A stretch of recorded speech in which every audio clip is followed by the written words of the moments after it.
le régime installé par la communauté internationale en Côte d'Ivoire, celui-là même de Ouattara, vous reproche d'avoir perçu quelques sommes du gouvernement légitime de la Côte d'Ivoire, dont le président Laurent Gbagbo est aujourd'hui détenu à La Haye. Que pouvez-vous dire à ce propos? Bon, d'abord, moi, je n'ai rien reçu du régime ivoirien me reprochant ou quoi que ce soit. Ça commence déjà comme ça, je n'ai pas reçu de lettres, je n'ai rien reçu. J'ai vu quelques trucs sur Internet. Ça correspond à quoi? Je n'en sais rien. Ça, c'est déjà le premier point. Le second point, c'est que les messages qui m'ont été transmis laissaient apparaître que les dirigeants de la Côte d'Ivoire réelle n'ont rien à voir avec toutes ces manigances. Ça, c'est la deuxième chose. La troisième chose, c'est que je n'ai jamais travaillé pour l'État ivoirien. Donc, c'était impossible que je perçoive quoi que ce soit. Je me suis expliqué sur cette histoire. C'est vrai que j'ai un compte en Côte d'Ivoire. Je ne m'en suis jamais caché, comme dans certains autres pays. Mais ça, c'est la gestion de mon travail. Quand je fais des conférences quelque part, on me paye. Quand je fais un livre pour quelqu'un, on me paye. Et j'ai tout à fait le droit d'avoir un compte quelque part qui me permette notamment, comme j'avais prévu, de m'installer quelque part en Afrique de l'Ouest, de m'acheter une cabane et m'installer là-bas. Et rien ne me l'interdit. Ceci étant, je ne vois même pas si ça avait été le cas. Maintenant, j'entre dans le juridique. J'ai tout à fait le droit de travailler et d'être payé en retour. Mais malheureusement, ça n'a pas été le cas. Je dis bien malheureusement parce que j'aurais bien aimé, au vu de tout ce que je fais dans le monde, notamment pour les Africains, qu'ils me payent un peu. Ça serait hyper mérité, vous ne trouvez pas? Je suis totalement d'accord avec vous. Ça serait hyper mérité au vu du travail que j'ai accompli pour l'Afrique, pour le peuple africain, pour les Noirs de France. Personne ne m'a jamais payé.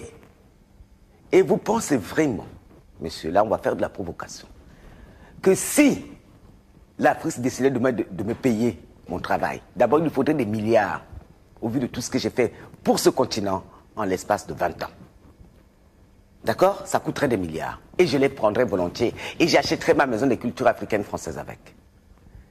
Parce que moi j'ai des idéaux plus importants que l'argent. Si j'avais voulu être milliardaire, je le serais. Ça ne m'intéresse pas. Je suis une idéologue.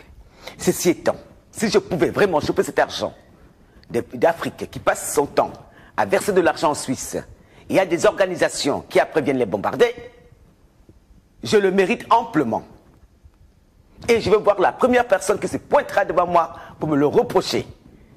Parce que si d'aventure je prenais cet argent, le peuple noir souffrirait moins, parce que j'en ferais des choses pour ce peuple-là.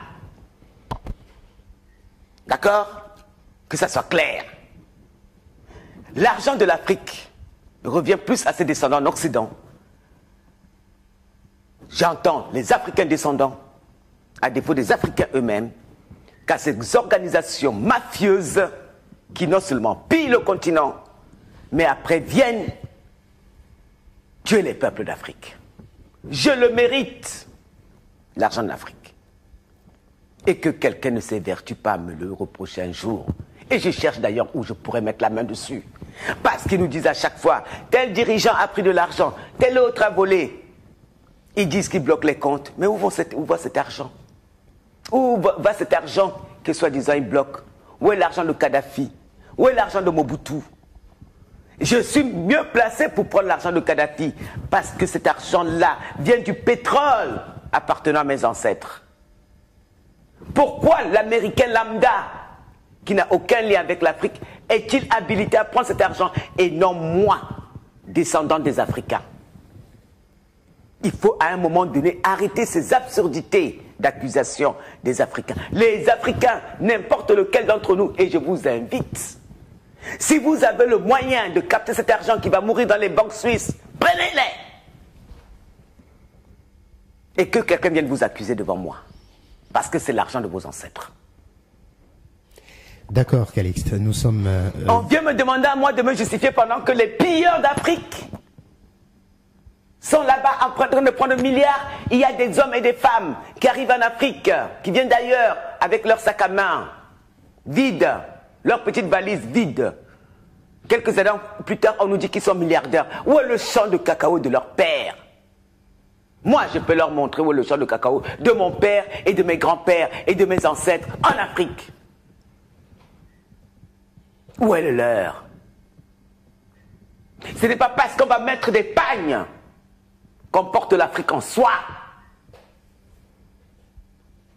Je mets une robe, mais je porte l'Afrique dans mes tripes. Parce que quand on porte l'Afrique en soi, on ne peut pas accepter qu'un enfant africain soit tué pour prendre le pouvoir ou je ne sais pas quoi. Quand on porte l'Afrique en soi, il y a des actes qu'on ne pose pas contre ce continent. Et ces gens-là deviennent milliardaires et disent représenter l'Afrique. Que Dieu me pardonne. L'Afrique, c'est moi.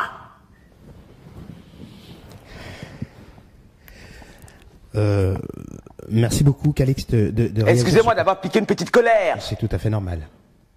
Pendant que des prédateurs s'enrichissent par milliards, sans jamais rien fournir au continent, on accuse les vrais héritiers. On invente même des histoires. Bon Dieu, chers frères africains, prenez ce qui vous revient.